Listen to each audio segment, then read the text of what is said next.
Hello, guys, and welcome back to what could be the last match of the day. We're gonna see, because Infamous, they have a tall mountain to climb, and this mountain is full of thunder. And it's Awakened as well.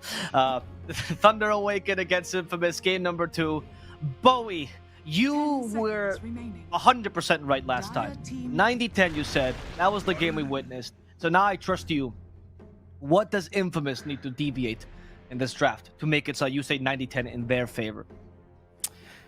Well, it's really rough because like the way Thunder Predator is banning those offlaners, I feel like it puts Infamous in a tough spot, right? They felt the pressure to get this comfort hero for the offlane, and that made their lanes very obvious.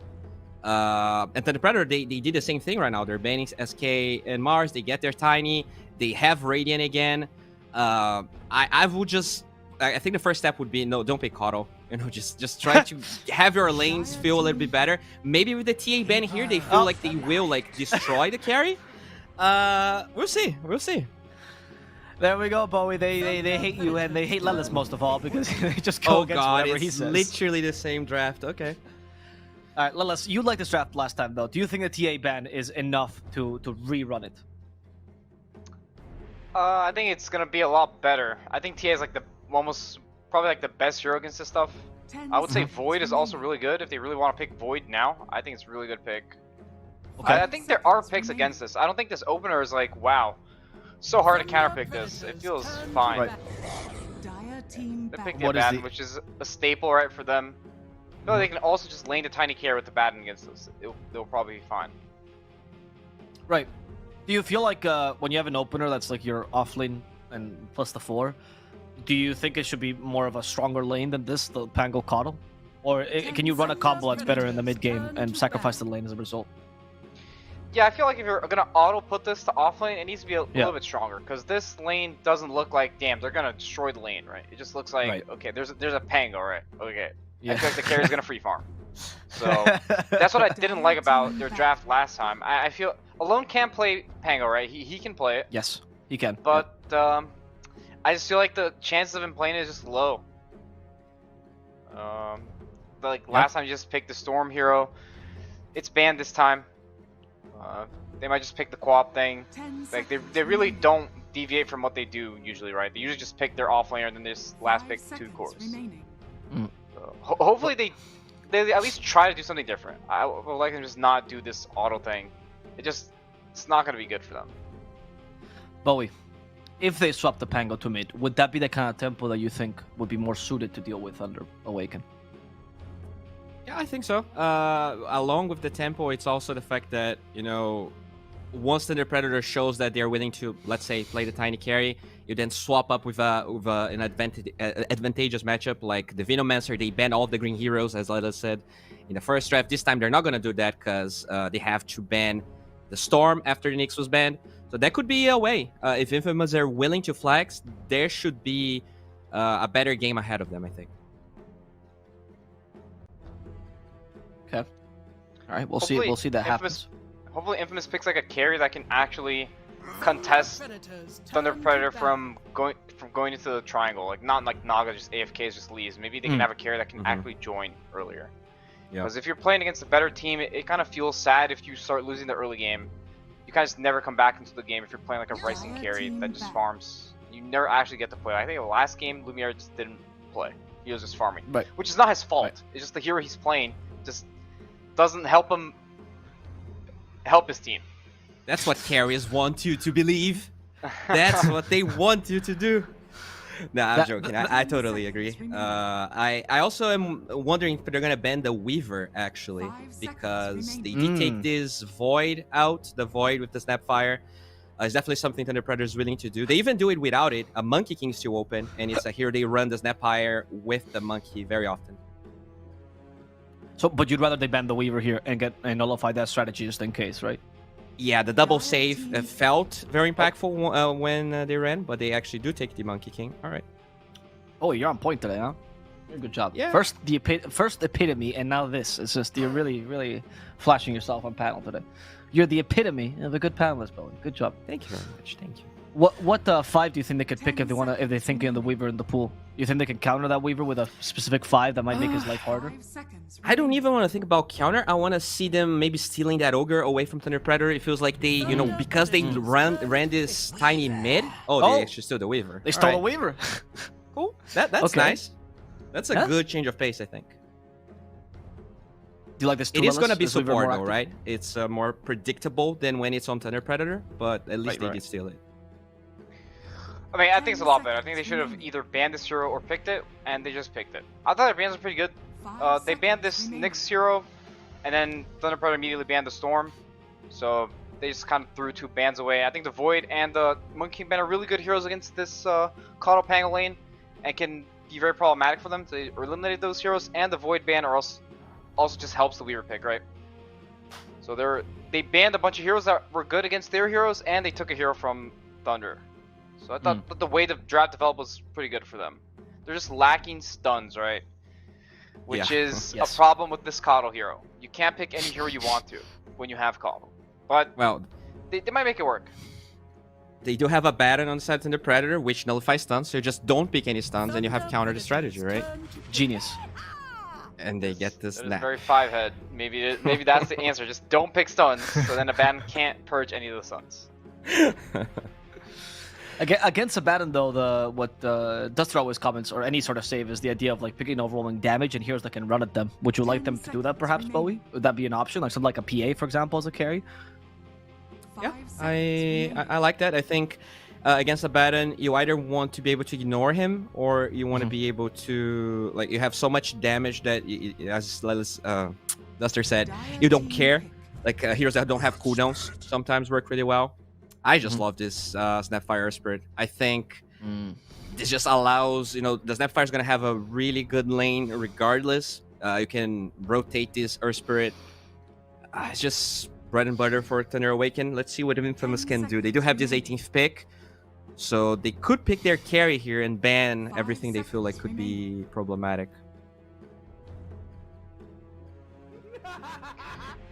Ember's looking really good for Infamous. They have the Ember Caudal thing with the refresh for the slight.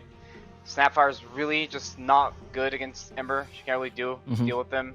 Abaddon also just doesn't have a stun, so Ember can just run around the map and you can't really stop them.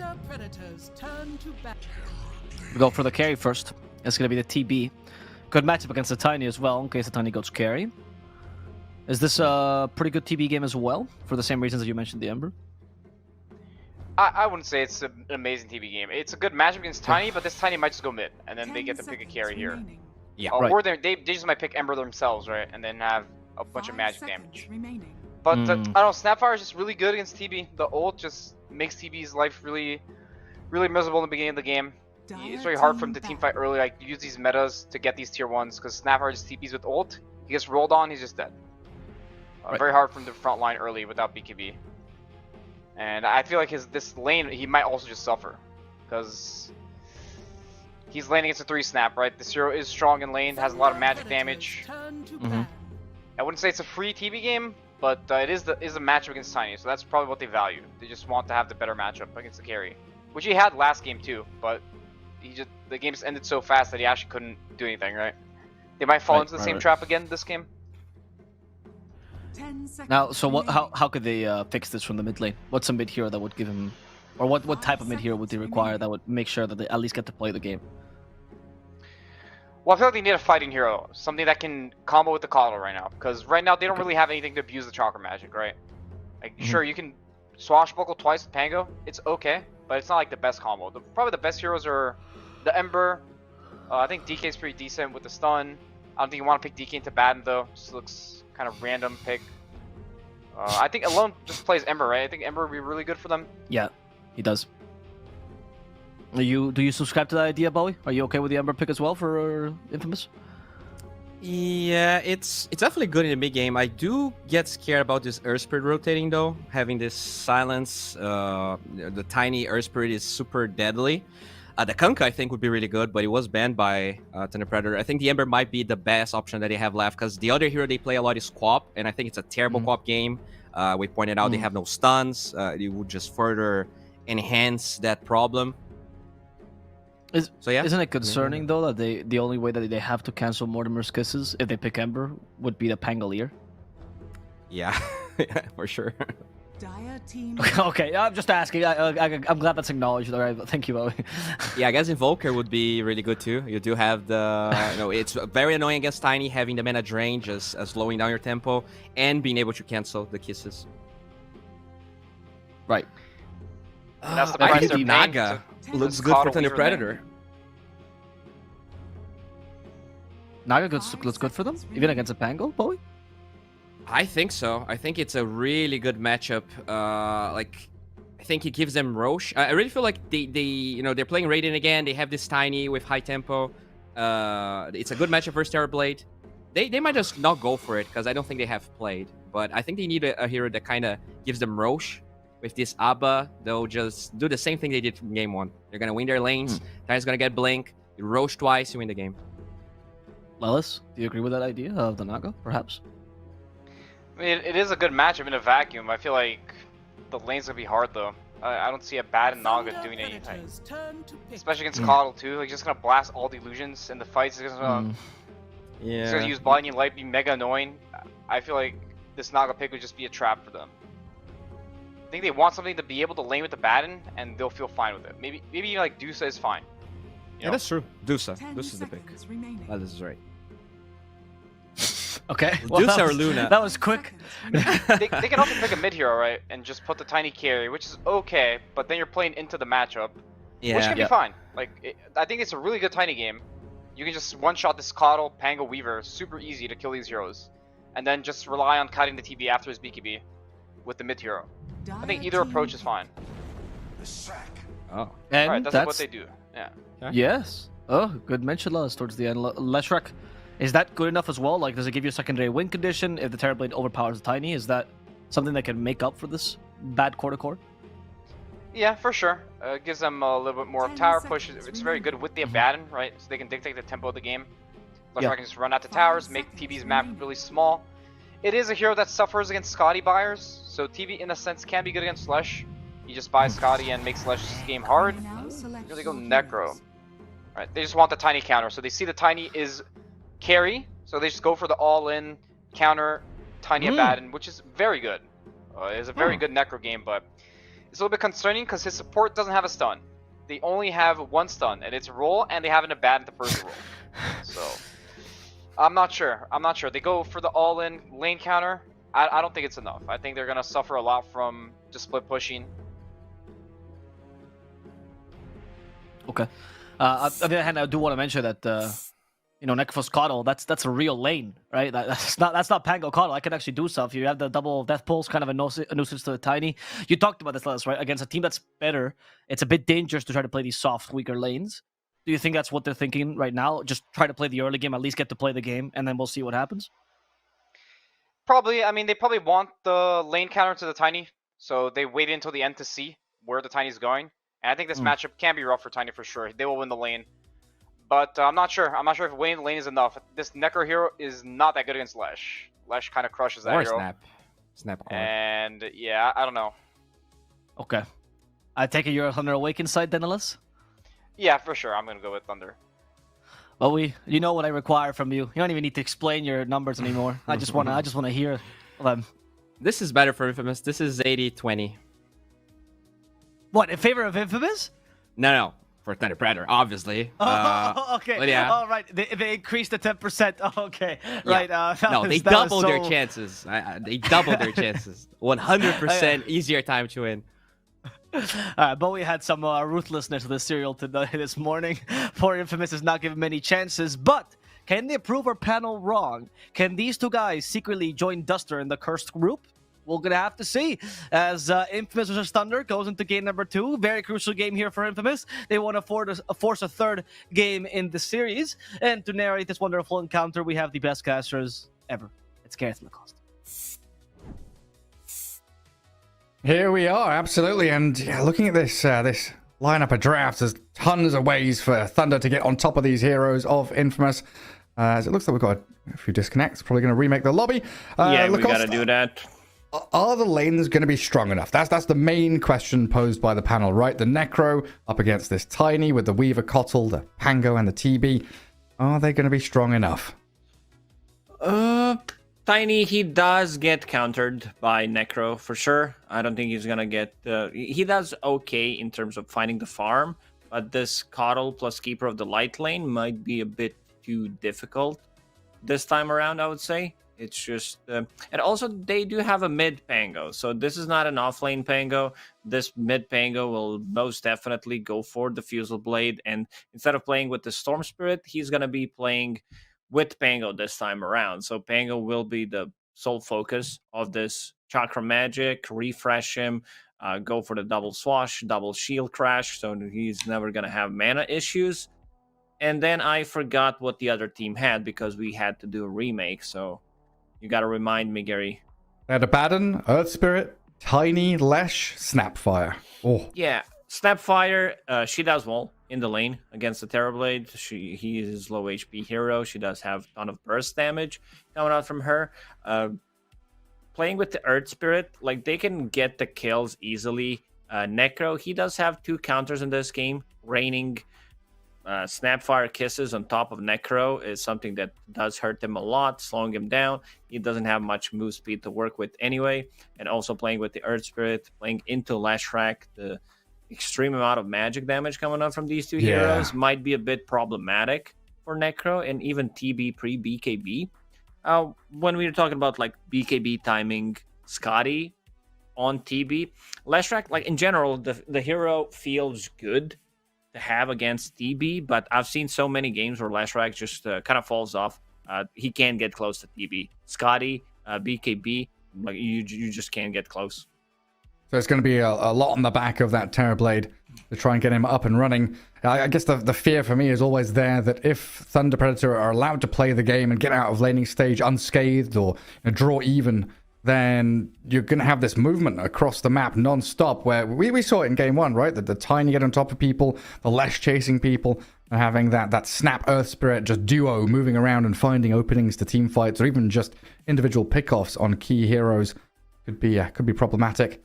Well, we're all in the lobby. It looks like we should be getting back into the game any moment. And yeah, they've reminded the admins to change it to all pick and not captain's mode, so we don't have the full draft unfolding before us again. That'd be great. I mean, we could look smart, Gary. Guess multiple heroes. I don't think I could guess the whole draft, but I could guess at least 50% of the heroes that we just mentioned. Man, I do struggle with that. If we're talking about the game, we're on a panel, and I don't see the draft. I'm like, well, I gotta see it. Otherwise, I only remember the last pick. So yeah, I think they have to stay captain's mode for like Dota buff and stuff for all the stats to make damn sure they get all that picks and bans potentially in the correct order. But we can watch this draft unfold. We're going to have a misclick that they're going to ban a hero that was not banned, or pick a hero that wasn't picked. Well, what would the ideal hero be? Do you still go for the last pick Necro? Do you still go for that Leshrak towards the end? Change your mind once you've seen that draft unfold? That's not how it works. I was thinking about cheating? Necro, just to look good against Tiny, but I'm afraid of this Snapfire. Not sure what the itemization on Necro this time around is going to be. Whether he wants to get like straight up Hood immediately. That's a tough one. Or if he wants to get Spirit Vessel, that item has been popular. Combine the overtime damage with your aura. It just works amazing. And you come online very fast. So we have to see. Abba, and then you're going to have that chakra magic too. Yeah. So Abba, they don't have many stuns. That's a bit of an issue that I have with Infamous, because they have Rolling Thunder, and you're also playing into Abaddon. You're playing into Kick, you're playing into Cookie, Tossback. So every single hero on side of Thunder Predator has some kind of save. Yeah, it's pretty nuts. And you've even got, Snapfire to try and cookie people away, stop them from coming in with the kisses. Lashrak, if he tanks up enough, he can be that mobile wall, just planting himself in front of some of his allies to defend them. Oh, a punch ban, Lacoste. Ooh. The big Pudge ban comes out. Looks like It would be Infamous, such they it would gave be up at such the a end. good Pudge game. Man, that hero needs buff. That hero needs serious buffs. Literally unplayable without magic resistance. Super slow. Flesh Heap is Flash so garbage heap now. block damage is just like it's not good. Like it can work if you're like snowballing, but yeah, I could talk about that for 30 minutes at least. What they did We've to got my time. boy. But we don't. They picked the heroes, and we're jumping into the game straight away. Yeah, we should be any second now getting ourselves in. As man, yeah, it hurts. It hurts that your favorite hero gets nerfed. Just that little bit. The kick from Ice Frog falls over a cliff. No longer viable. Do you think he's still the kind of front man of Dota 2? For sure, he's still probably the most played hero overall. All across the other brackets, like people just love to fail with this hero. It's it's insane. I mean, it can look good. I feel like there's no room for Pudge to be played as a core.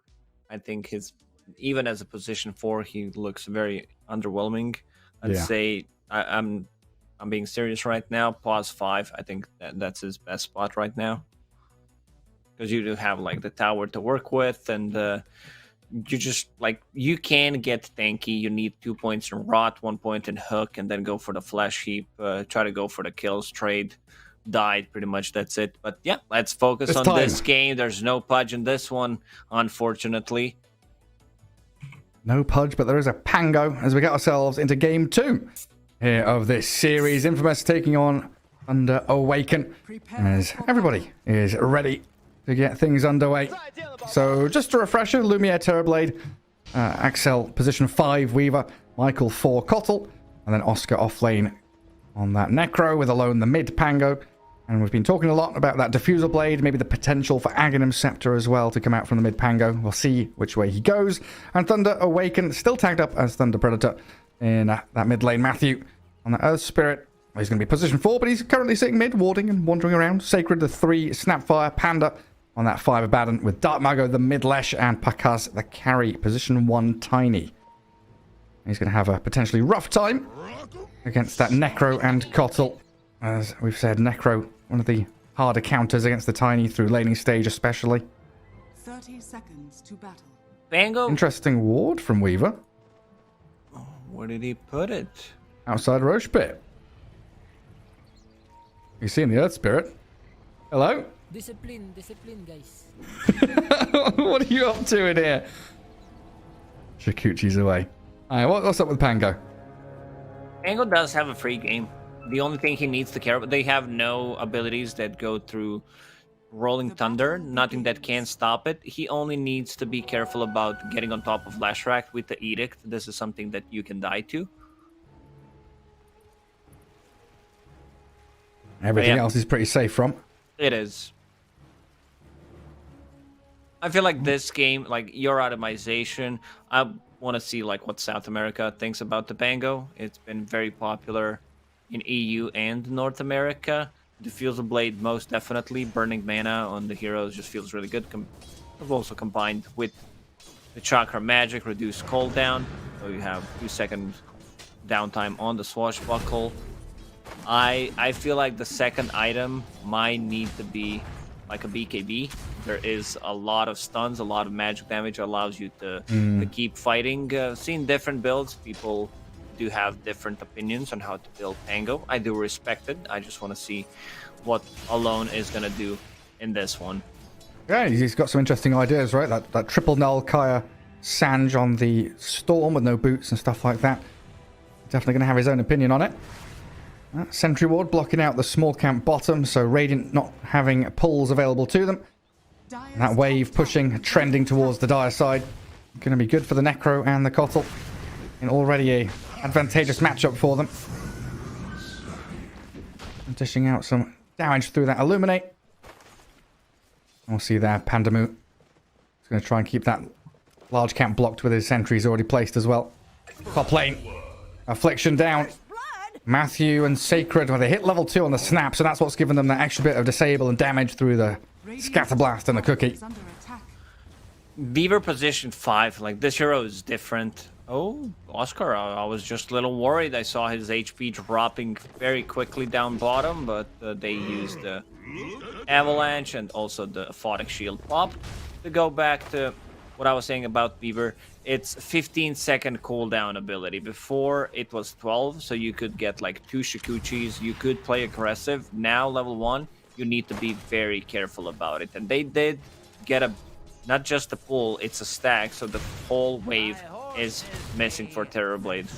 And this allows the lane to push back closer to the top, and also, ooh, they do get it. I don't think they should have. I don't feel It shouldn't, right? Necro should die. The Tiny plus Abba. But yeah, he's got that wand, he's got triple branches, he should be unkillable. No, Pakas and Pandem are able to take down the Necro. Level 1 Avalanche, level 1 Tree Grab, and level 1 Shield. Oh, missed call there as well, but unexpected. Oscar should be handling this lane. We'll see if he can pick up the pieces and bring it back. Panda has it. De-warded his camp, but I mean, Oscar's just taking a beating here. Michael's not in the lane. I think Lilith was mentioning that. Like, I think Lilith said, you know, Necro loves to have a stun or someone who can actually just bodyguard and bully with him. Kotal isn't that hero, really, is he? He's not. He blasts the wave, so they need to like push it. It's also 2 range heroes into 2 melee heroes. I don't know. I mean, Necro does have Gloves of Haste. I don't think that's the item. It doesn't give you any extra tankiness. Allows you to last hit more. You do have Coddle, so you can be blasting the waves with the Deadfalls. Or they're killing top, maybe? Lumiere, he popped his wand. A bit of HP comes back to him. Matthew doesn't have another roll. Fine. They've killed Dark Mago mid with Axel rotating there. So yeah, TB's fine. And that Leshrac in the mid lane, not.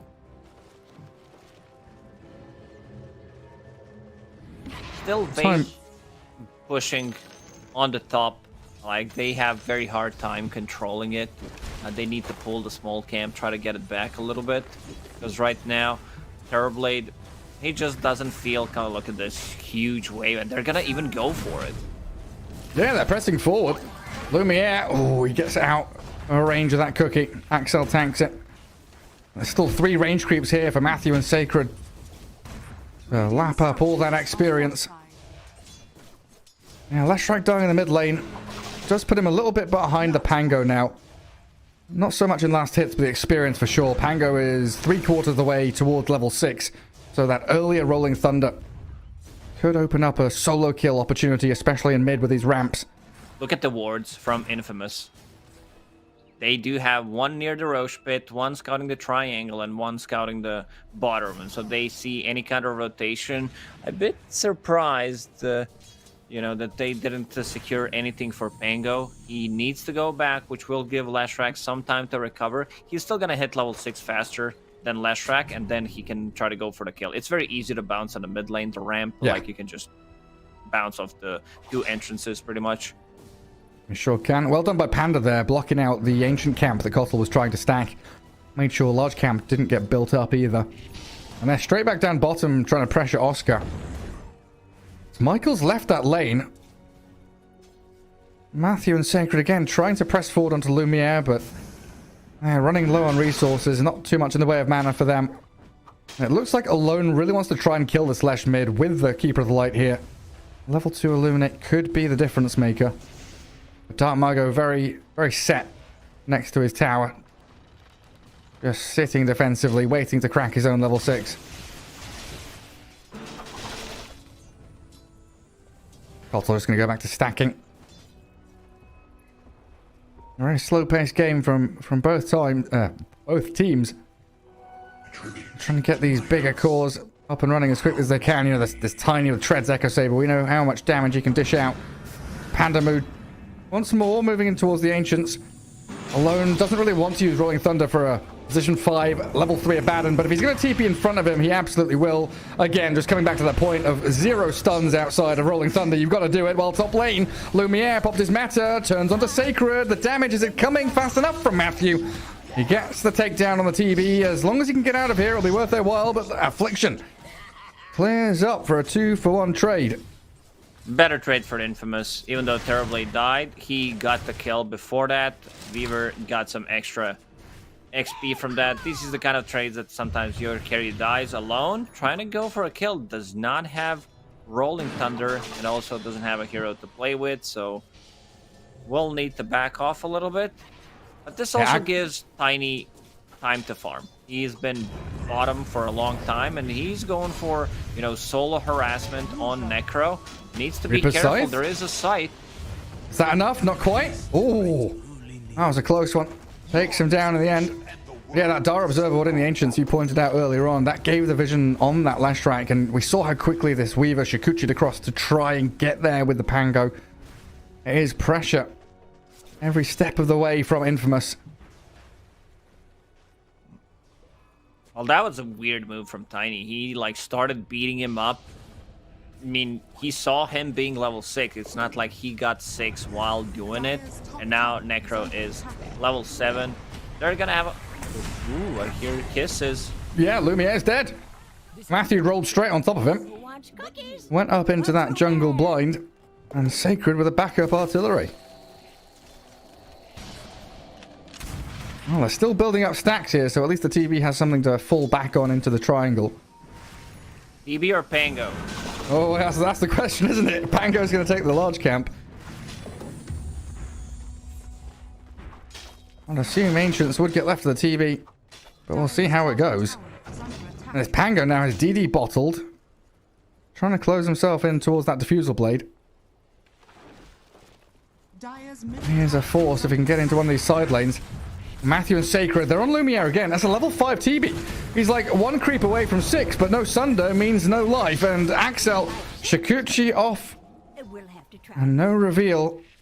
Nah, he shouldn't be showing on the lanes. He should just be near the outpost, try to farm that, and that's it. Put down an observer board, maybe have Weaver try to go for the smoke break. Oh, he caught a mid-cookie. Oh, there's an avalanche bottom here. They're going to get the Snapfire top, but the big kill down bottom still going on. Lashrak lands the stun on Oscar. So Sacred dying.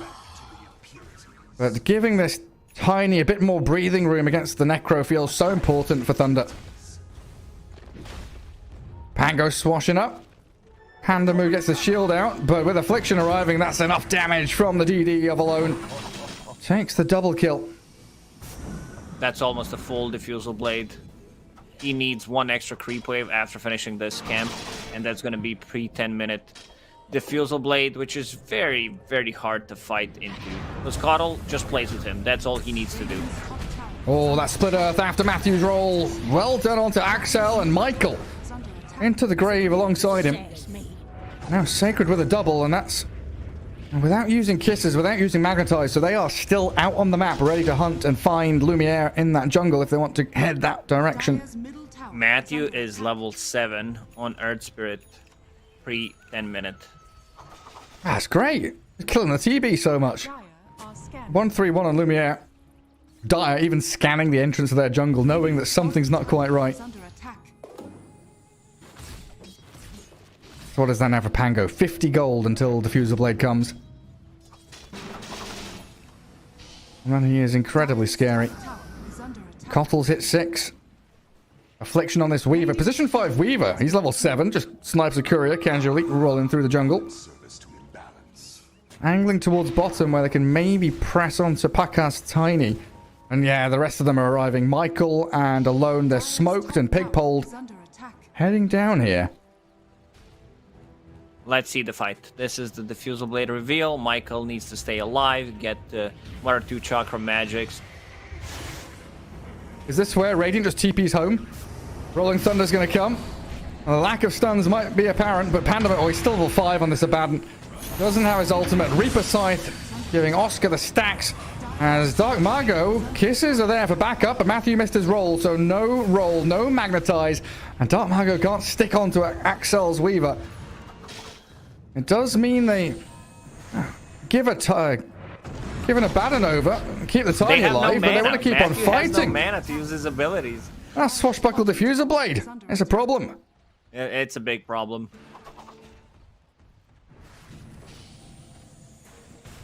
Necro on top of net worth, finishing his hood, power treads, going into Kaya Sanj, just be more annoying, more tanky, have some status resistance. Last Strike did go for Boots of Travel as the first item, which doesn't give him anything. Oh my god, he just drops half HP with one swash. He's got the Abaddon, thankfully. 12-minute rune. Oh, it spawns top as a regen. Lucky for Thunder.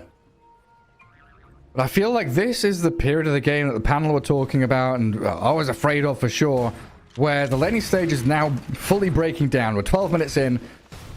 Infamous have a 3k net worth lead, so things went well for them, but do you think it was a good enough play in the laning stage to give them a good shot at this game? Have they got the items they need? Or do Thunder start running at them relentlessly now? I don't think so. I mean, what Thunder Awaken is looking for is the key items on Tiny. They want Shard, they want the Shadow Blade, and then he's gonna be ready to take the fight. He's not the most farm hero in the game right now. There's no stacks that he can fall back to. So, and we're gonna have this Terrorblade with meta, with Chakra. When you, like, if you think about meta, I think a lot of us think of meta as his ultimate. And that can be reduced by Chakra, because it's actually not an ulti. Yeah, it's pretty damn good. Axel, 2 courier snipes, and he's away. They can't catch this man. Maybe they can with Matthew's silence. He can roll, he can dust, he can maybe get in on top of him, but he time lapses back into the Tiny. Avalanche toss and the tree thrown at him. And even the tip given to Axel. It's a lot of time wasted for position 5. They got a bit more than 300 gold from it. Man, I'm trying to remember who it was. It was like ZXC or someone. Were you there for the Loot Bet Winter Masters when we were doing that in the JD Studios? I've been a lot of times in JD Studios, so probably, yeah. I remember doing the maths on it, and it's like you can get Metamorphosis down by like a full minute because it's such a long cooldown. You get so many chakra magics. Of course, this was plenty of patches ago, but you get a good 50-odd seconds off of that cooldown if you just spam it on him relentlessly. So you get possible 12 chakra magic charges on meta because it's 150 in 12-second cooldown.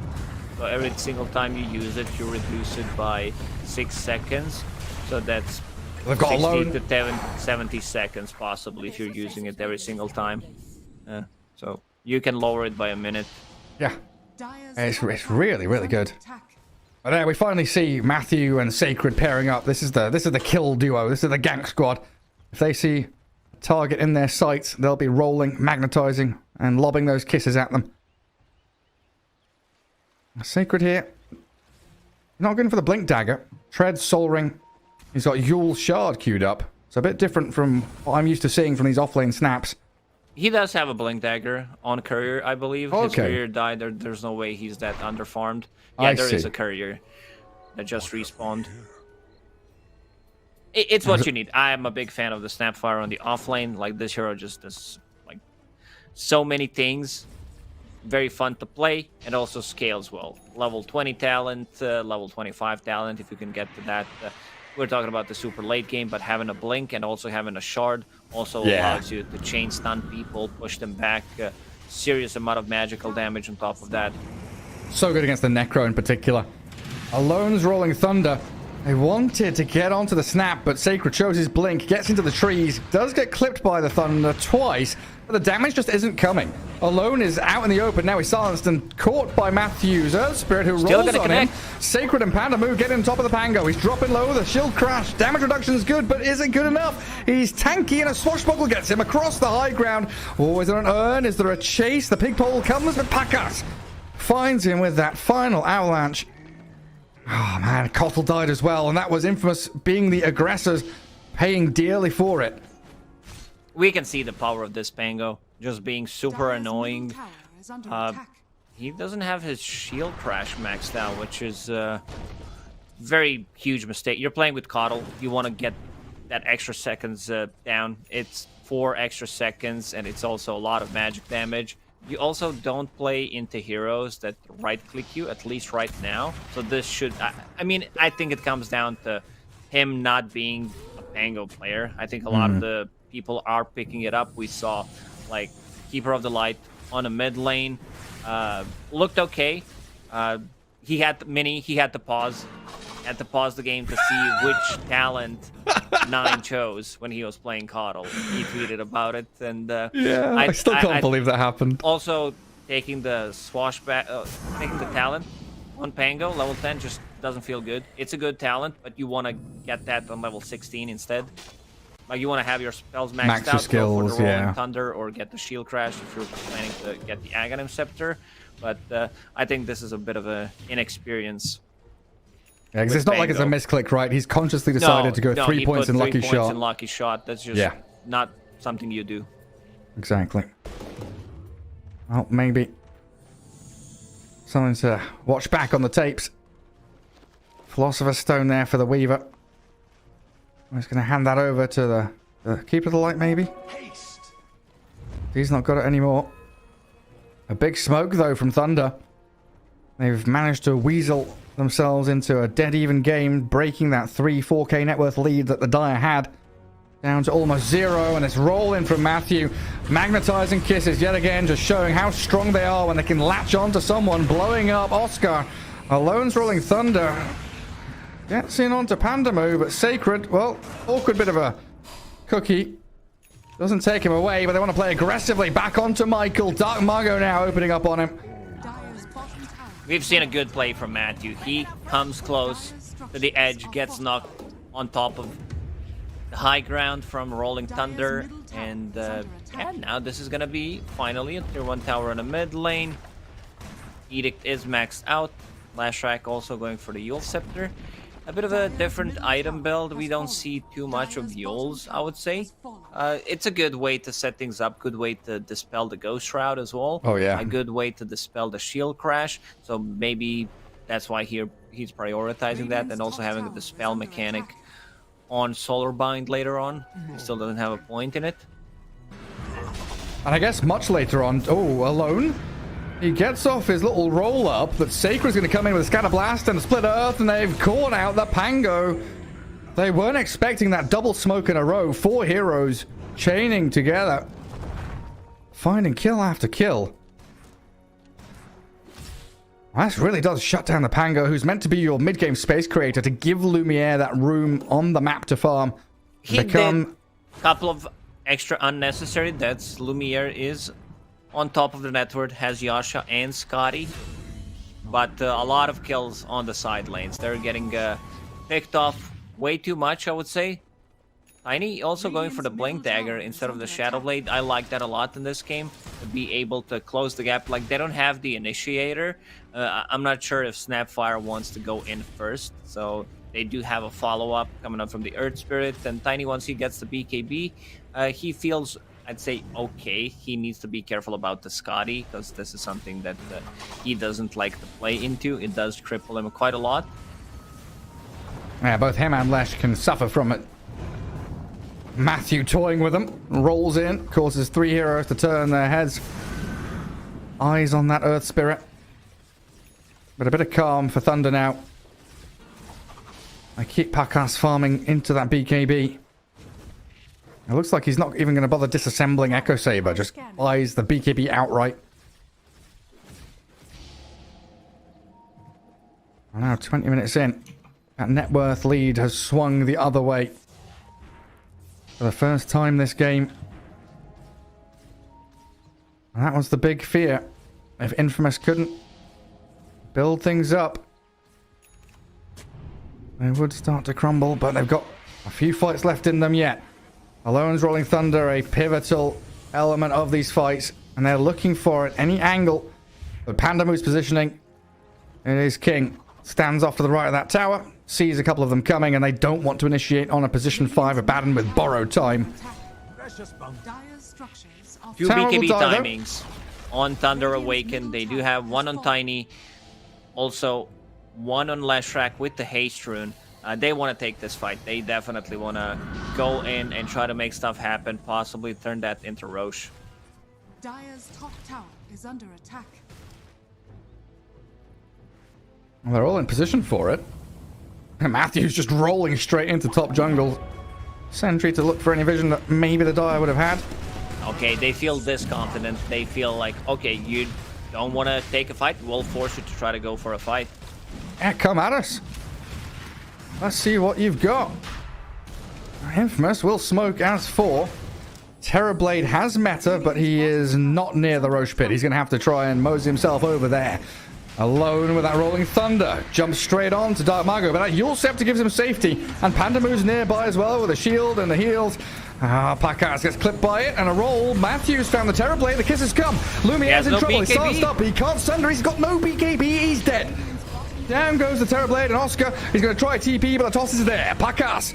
Dominating streak for him and a disastrous fight for Infamous. Michael might even die as well on his retreat because Sacred's giving chase. Matthews rolling deeper and a TP onto the creep wave from Dark Umago's Boots of Travel. Spots the Kotl. Yules dodges the roll, but the Split Earth will still connect. And this is a free Roche. Man, 2 games in a row, Infamous, they picked Pango. I just don't feel the Pango. I feel like they're not experienced enough how to play with the Pango. Like, he goes on a target on Leshrac, who does have Yule Scepter, so uses it first time. He waits a little bit of time with the Rolling Thunder, then next one, once Abba uses the shield, pops the BKB. Terrorblade not having a BKB is pretty big in this fight, because he is playing into all magical damage. Like, he's playing into 4 heroes that do overwhelming amount of magical damage, and there's still no BKB on him. Yeah, there's tons of stuns. That silence from Matthew, though, is going to be one of the key elements there, not allowing a Sunder to come out of Lumiere. And all that damage from the magic sources was coming. So now top tier 2, the Outpost, and Systematic. Thunder Awaken just drop them like dominoes. The only thing you need to be afraid of as Tiny is this Reaper sight, because this is going to be used on you most of the time. So I like the itemization from Sacred, going for Blink Dagger, Shard, and now into Aghanim Scepter. This is a save. This is a big save. And eventually, Earth Spirit, if this game goes for long, will get his Ags, and that also means, you know, they will have another way of saving people during the Reaper sight, which is something that there aren't many abilities in the game that allow you to do so. There are specific heroes, and Sacred, yeah, he's been on fire with this Snapfire. Sure has. Yeah, Dark Mago was there to set it up on the Axel Weaver. I was thinking about this Yules from the Leshrac. You know, you said it was good for catching people, dispelling, but I guess later on you turn it into the Wind Waker as another Possibly, save yes. tool as well. Oh, Oscar, he's being scouted. Oh, he's just dead. It will collapse on that poor Necro. Yeah. Not looking good for Infamous at this point.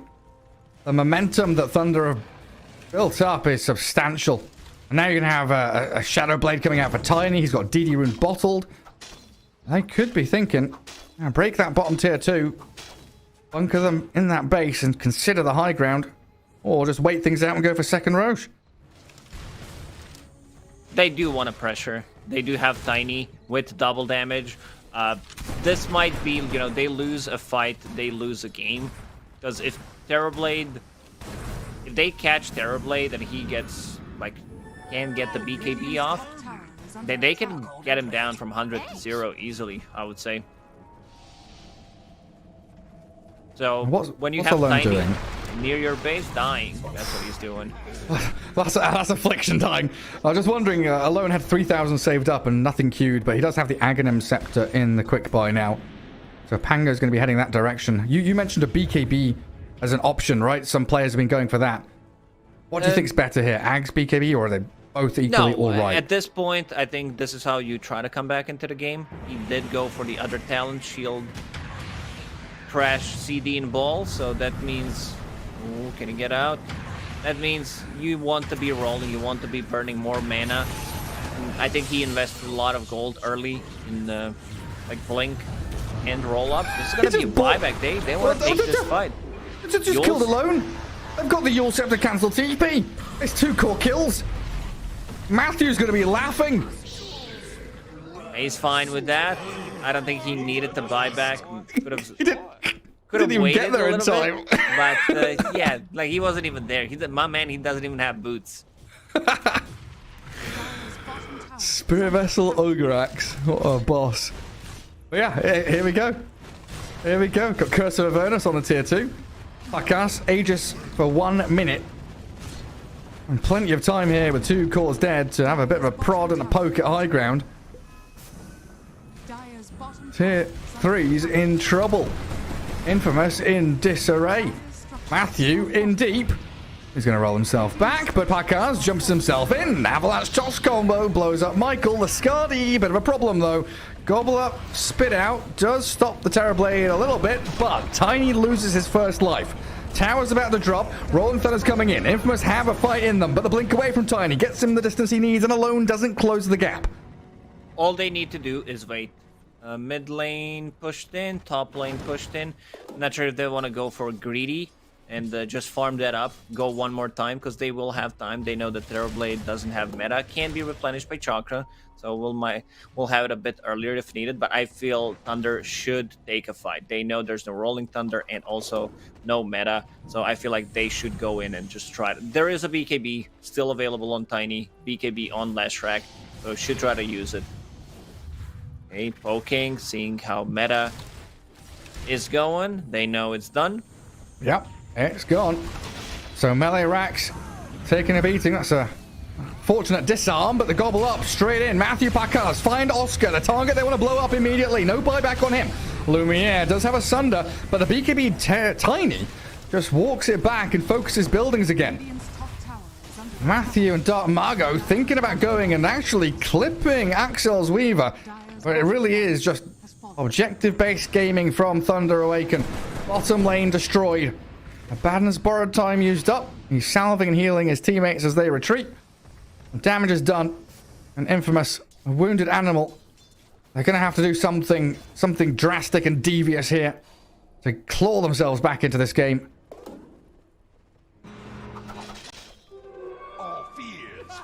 Lashrak's on the hunt, has the invis. Let's see if he can find someone. He can always BKB TP out if he feels he's in a tough spot.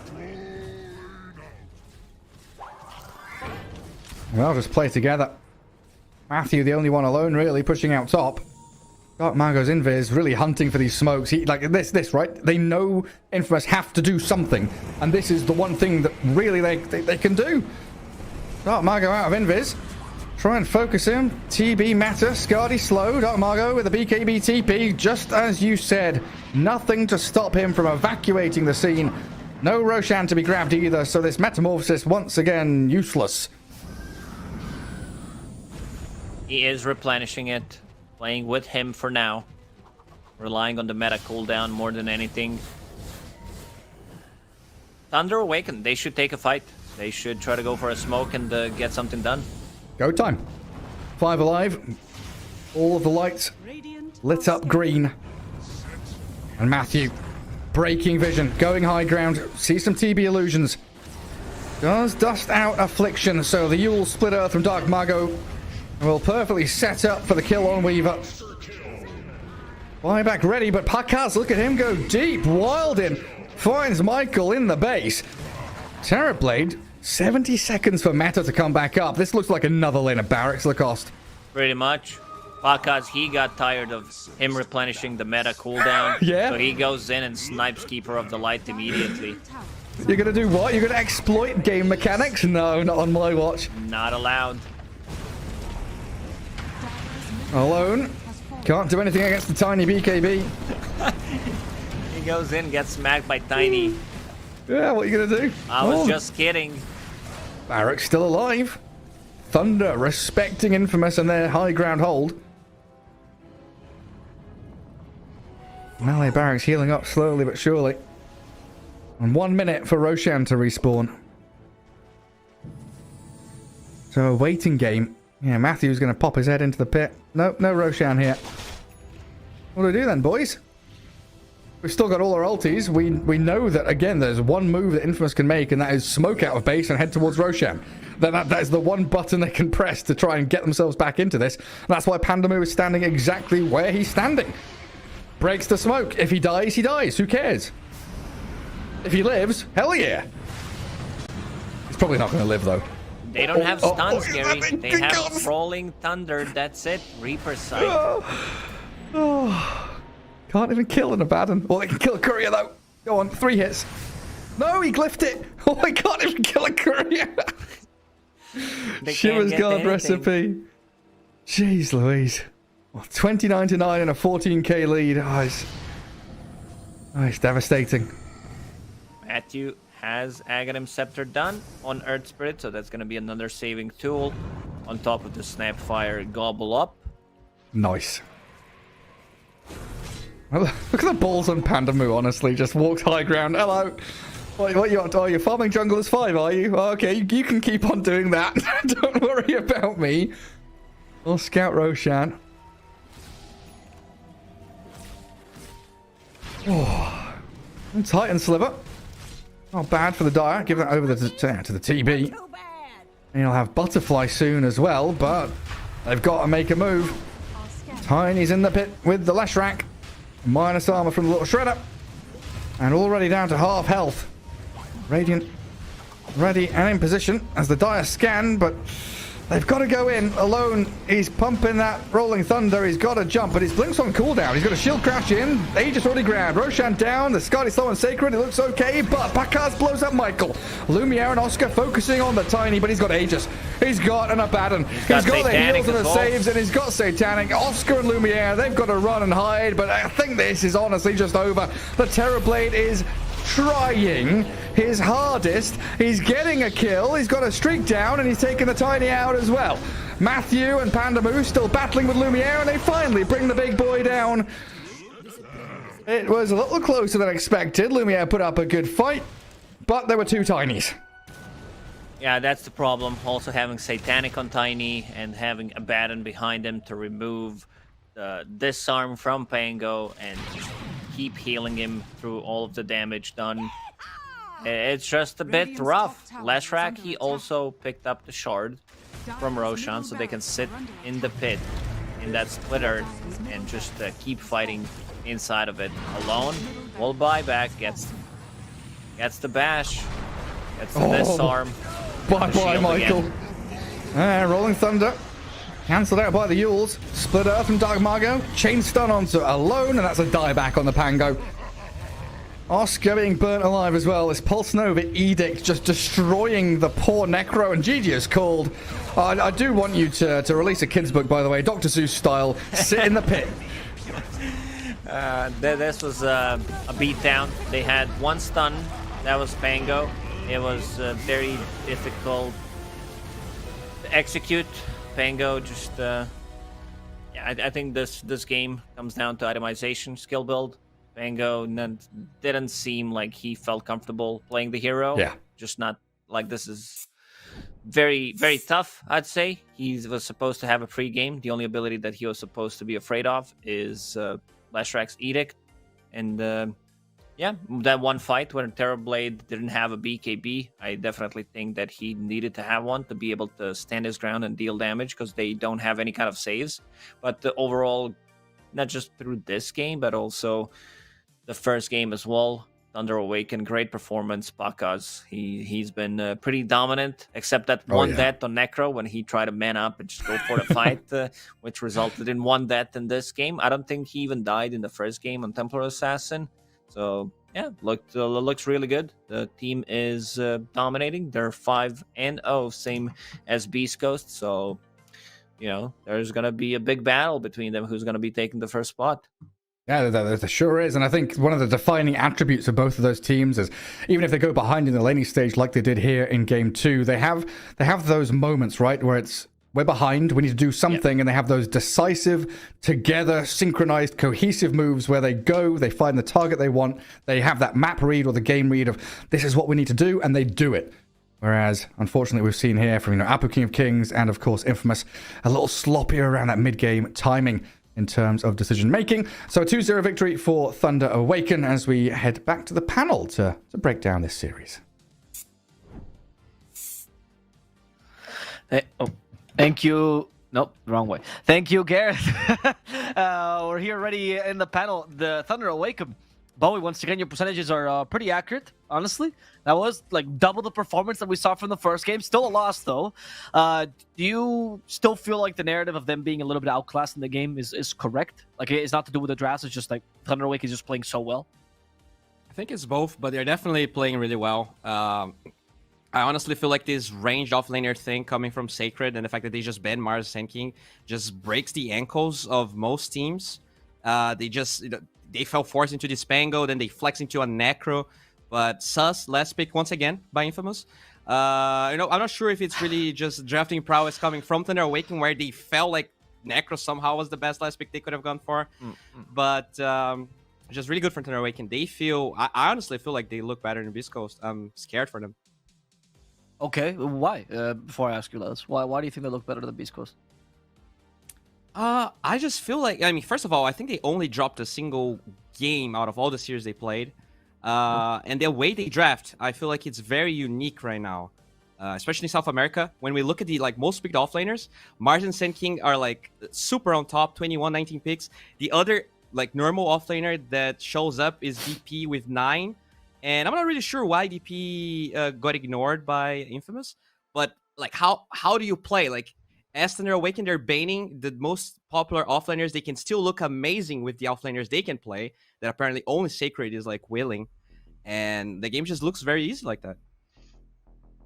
Okay, Lewis, do you also have praise for Thunder Awake in this game, or do you think Infamous could have done some things differently? Yeah, I think they're just a very impressive team. It's very nice to watch them play. Honestly, I think a lot of games they are just behind and they press their spells really well. They choose their targets very well. They understand what they need to do as a team to come back in the game. It is very nice to watch a team play like this. There's a lot less sloppiness. They understand the value of the Roches. They barely get picked off on a random core. These things don't really happen. So I think they're playing very well. I also think Infamous kind of drafted themselves into a corner. I think this Coddle Pango opener just didn't really work out for them.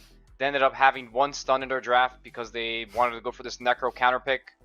It just made the game very awkward, including for the Necro, right? He's laning with Coddle. It's just, what is this hero even doing to help the Necro, right?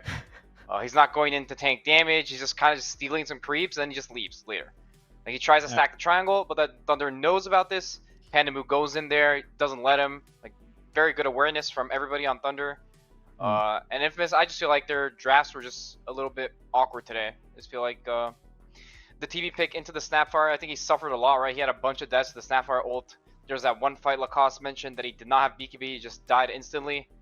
So, yeah, I think props to Thunder for exploiting these things. And I also think Infamous need to think a little bit more about this opener, this Coddle hero. It's not that easy to pick heroes with this hero. You ended up stealing the Weaver and you had no stuns.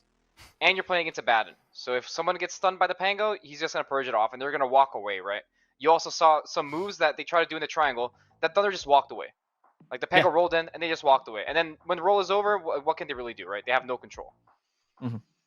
I do want to ask this as a side question not related to the series, but have you had to play a lot of games with Coddle in your lane recently, in your pubs? Is this influencing your analysis at all? Because you seem to have a lot of hatred for the hero. Not really. The thing is about this hero is that it's not that easy. People think that, oh, this hero is meta and we're just going to first pick it every game. I think you need to consider a lot other things in the draft, what heroes of the other team value, right? If this Weaver thing was an issue for them, then maybe taking Coddle and then taking the Weaver is not an option, because then you have no stuns, right? You need to think about these other things, because he can make these other picks feel really awkward. Do you have a partner for this Coddle? It felt like that game didn't really have a target to use the mana, right? Sure, you can swashbuckle. It doesn't feel that good, does it? I feel like an Ember Slay, it feels better. There was an interview I remember watching from Kuroki post TI7 when they talked about the Coddle, right? Saying particularly what you're talking about, that it feels weird when you draft around the Coddle if you're not used to it, because you are drafting around the support, which is not something common in Dota, right? You usually draft around the cores. Do you think that's something that a lot of teams are starting to ignore and they just kind of throw it out there like a normal 4 and they realize later, oh, we have nothing to use this Coddle with? I mean, for sure. I also was a drafter a while ago, and I fell into this hole with this Coddle hero. The hero is very strong, but people don't abuse it to the maximum. And then the hero just feels kind of useless. And when you're in a losing game, he's kind of just taking farm, right? So then it just doesn't feel that good. He's not actually making other heroes on your team feel better. The recall is not being abused, right? The mana is just not being used that well. So what is this hero actually giving you? And you're first picking the hero, right? You're picking it in the first phase. Bowie, as we getting ready for the interview with Panda, which I'm assuming he's not ready for yet, right? I assume. I'm talking to myself. We're sorry. I'm sorry. I'm just talking to myself. I'm so sorry, guys. There's nobody on the other side. Bowie, I want to ask you a very different side of questions. It's for Infamous, right? Their most direct comparisons right now, or the most direct comparison that we saw recently was actually Hokori, right? And right now, when you're seeing the two teams, who are you giving the edge to, considering the last performances? Well, I think I would give it to Hokori. I think Infamous, they did have that one win, but it was against Infinity. I feel like Hokori, they looked better, against teams of a higher caliber.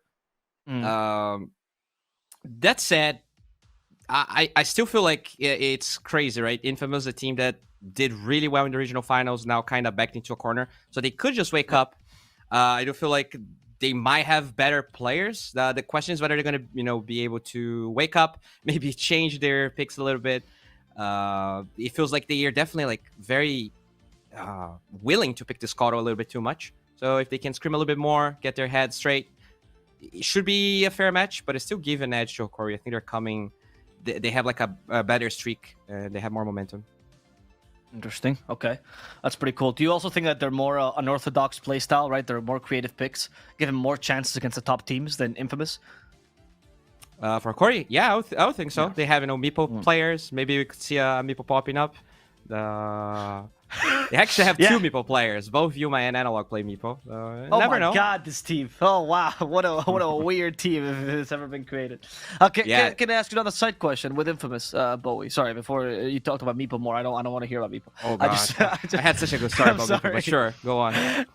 I wanted to ask you about Infamous because when we watched the regional finals, you were here for the regional finals as well. Oh, well, you were both here actually. And in the final particularly, the story from Infamous tends to be that they feel a little bit outclassed, right? Like against Beast-Coast in that final, it just seemed like one team was way better than the other, right? And Infamous has this barrier against Thunder and Beast-Coast because Thunder in the regional finals was not playing even. I don't even think we could consider that Dota, honestly. They were just kind of there. But against Beast-Coast, particularly now Thunder in their full-fledged form, they seem like they're just a little bit lower. How do you surpass that barrier? What's the ceiling that they're hitting that they can't really beat? And why do they look so outclassed by the better teams? I mean, I think it's just, with everything in life, it's all about that, 1% you get every day. I don't feel like it's something you can just wake up and like get better. Okay. I think it's all about just not getting like these losses affect your ego too much. You don't have to like think that like you're bad or worse just because you lost. You just need to like keep learning, use your losses as a way to improve. I don't think there's like a quick way, especially in this higher caliber of Dota, to just out of nowhere get better. There's definitely things that they can do to improve upon, but it's just like a slow ride. I don't think you can speed these things up too fast. Okay, Lilith, if there was one thing that you'd think that they should concentrate on right now to improve as a team, what would you tell them? Like in the game, mind you, not outside of the draft. I would say game-wise, they probably need to watch more replays and understand how the moves are made on the map and why is Thunder winning the games they're winning, right? How are they winning the games? Why to just win every game, right? These things have a reason. The things they're doing on the map are not random. So every smoke they make, where the heroes are positioned, there are reasons behind it, right? You need to study these things and understand them, because if one team is winning, it means that they understand something better than you do. And there's no problem in that, there's no problem in admitting that team is better than you, but refusing to try to actually learn and to think that they're not better than you and they're just lucky, then that's when the ego hits, right? You can't have that sort of attitude. Okay, that was really good insight. Thank you, Lois. And now I think we do have an interview ready. I am not sure with whom, but it is an interview. That final comment about the hate fueling him is that was pretty funny. I didn't expect him to say that, to be honest, but yeah, sacred. Rage is also a tool. Lois, did that ever happen to you when you got a mean comment? Did that ever fuel you to play better, and then you have spite in your playstyle? For sure. I used to use the haters as motivation, but Yeah. nowadays I just ignore it. I don't know. I just don't really care. I've kind of developed a little bit of thick skin, honestly. Right. Because It's healthier, just, probably. Yeah, I feel like on the internet people are just a little bit more mean, and I don't know. I don't caring about it is just it doesn't do anything to anybody. Yeah. It's pretty rough. When I talk to pro players, some of the, especially in South America, I don't know if it's the same in all regions, but like some of the messages they get are like, it's just kind of flabbergasting that someone would write that to someone else, you know? Like someone would actually open a message and type this. As a little story that I always used to tell is Leo Style used to, whenever he played a tournament, no matter win, lose, whatever, he used to go off social media for 3-4 days because of the messages he used to get. That's the level that I got to him. Because even as you say, Lelis, if you develop thick skin, I think it's still rough to have to deal with people like that, right? Yeah, I mean, some comments are just you just think about it. Did someone actually write this and send it to me on purpose? It feels crazy, you know. The things I've had to read as a player, you know, maybe I'm not the best. I have mistakes. I lose games. I know, but I don't know. I'm also just a human. These things are, Yeah. you know, it hurts sometimes, but you should. At least as a player, I feel like you should learn how to at least like let go of it a little bit, not care that much. But for sure, you can't just ignore it completely, like 100%. I wouldn't say there's any player that can actually do that. But what do you say to your haters, Bowie? Do you have any? I don't have any. Like most of my messages are like, you know, Bowie, you're so cute. I mean, keep working, Bowie. We're so happy. I usually don't get that, you know, type of message, but I understand. Don't share internet can our be rough. messages. You don't need to share my WhatsApp with you, dude. But yeah, no, I mean the internet is rough. I used to have a lot of. I guess I had a time where I had a lot of haters, but I'm pretty much like Lelis. You know, I think you have to be obviously critical of yourself. Like if someone is saying something, sometimes there might be like a hidden truth to it or something that you can kind of use to like fool yourself. But a lot of the times, like the hate can be totally like meaningless or like from like this one person that hates you creates like multiple accounts and stuff. So you kind of have to be able to differentiate stuff. I love it because every single person I ever talked to has been like, even a small public figure, has that one person that made like 15 accounts to hate on them for no reason. It's like borderline sociopathic behavior. Yeah, so if you're part of this community, guys, South America is made on passion. South America is made on a community figure. And it's fun to banter. It's fun to joke around, of course. But at the end of the day, people, as Lila says, these players are people. The fact that they have to develop a thick skin is a necessity, but also don't make them do that, please. Like, be nicer to them. So if you see someone else and they're writing something mean in chat, and it's not like, oh, hey, this play was bad, that's whatever, but it's like a death threat, as some people I've seen in chat do, stuff like that, like, really call them out, you know, be the good that you want to see in this world. Try to improve the scene little by little, because I guarantee you no player ever gets fueled by those messages. It's just trash. Even Sacred. I bet even Sacred gets hurt by those sometimes. So if you want to continue watching some of the wholesome panels that we have here with the cutie that is Bowie and the wonderful Lelis, you can continue watching us every Thursday, every Friday, and every Sunday, as we're here for the Div 1 Dota. You will also have some Div 2 Dota tomorrow, so if you follow this channel, you get to check that out. And that's spicy, because Div 2 right now has like a 5-way tie, I believe, Bowie? Isn't it? Yeah. Yep. Yeah, that's... As every season, Div 2 SA just is determined by the last 2 matches. So if you want to watch some of those, I think that's very exciting. The teams are very, very equal, and there's a lot of hidden talent there for sure. Also, if Noping loses, you get to see Astini cry. That's plus points for everyone. So I do recommend that you watch those games. Indeed. It's been a pleasure, guys. If you like watching some SA Dota, do tune in to our Twitter as well, at Epulze Gaming. We'll release some of the extra content that we do, like interviews, and we'll be back next week with some more Div 1 Dota.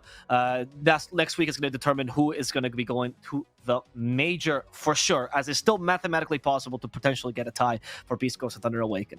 That's it, guys. We hope you enjoyed the broadcast. We hope you enjoyed this wonderful panel, and we'll see you guys hopefully next week with some more SA Dota. Until then.